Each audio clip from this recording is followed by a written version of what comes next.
ছিপাঝাৰ বিধানসভা সমষ্টিত ভোটাৰৰ মাজত জনপ্ৰিয়তা হ্ৰাস পাইছে বিজেপিৰ বিধায়ক ডক্টৰ পৰমানন্দ ৰাজবংশীৰ। বিজেপিৰ পিতৃস্বৰূপ R.S.Sৰো চকুৰ কোটা হৈ পৰা বিধায়ক ৰাজবংশীয়ে মাত্ৰ কেইদিনমান পূৰ্বে দৰং জিলা বিজেপিৰ কাৰ্যালয়ত অনুষ্ঠিত দক্ষিণা অনুষ্ঠানত R.S.Sৰ পৰা খাবলগীয়া হৈছে ভাবুকি। শাসকীয় দলৰ বিধায়কগৰাকীয়ে সমষ্টিটোত ৰাইজৰ আস্থা হেৰুৱাই পেলোৱাৰ বাবেই ৮জনকৈ প্ৰাৰ্থীয়ে ২০২৬ত দলীয় প্ৰাৰ্থিত্ব লাভৰ বাবে চলাইছে তৎপৰতা।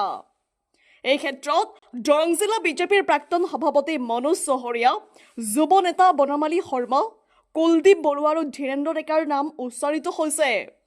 উল্লেখ্য যে জাতীয়তাবাদৰ অভেদ্য দুৰ্গস্বৰূপ এই ছিপাঝাৰ সমষ্টিত সাংগঠনিকভাৱে শক্তিশালী হৈ উঠিছে মিত্ৰদল অগপ। সমষ্টিটোত মিত্ৰজোঁটৰ দখলত থকাৰ ক্ষেত্ৰত মুখ্যমন্ত্ৰী ডক্টৰ হিমন্ত বিশ্ব শৰ্মা আৰু ৰাজ্যিক বিজেপিৰ সভাপতি দিলীপ শইকীয়াই কি কৌশল অৱলম্বন কৰে সেইটো সময়ত পৰিস্ফুট হ'ব। এই ক্ষেত্ৰত দৰং জিলা বিজেপিৰ প্ৰাক্তন সভাপতি মনোজ চহৰীয়া, যুৱ নেতা বনমালী শৰ্মা, কুলদীপ বৰুৱা আৰু ধীৰেন্দ্ৰ ডেকাৰ নাম উচ্চাৰিত হৈছে।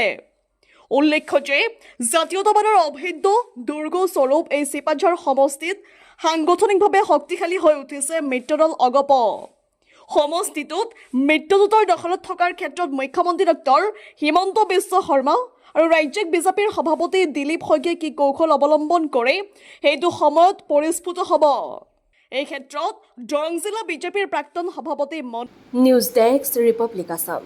যিকোনো খবৰ আৰু বিজ্ঞাপনৰ বাবে যোগাযোগ কৰক 7896121996 লগতে 7002537271 আৰু 9854011916।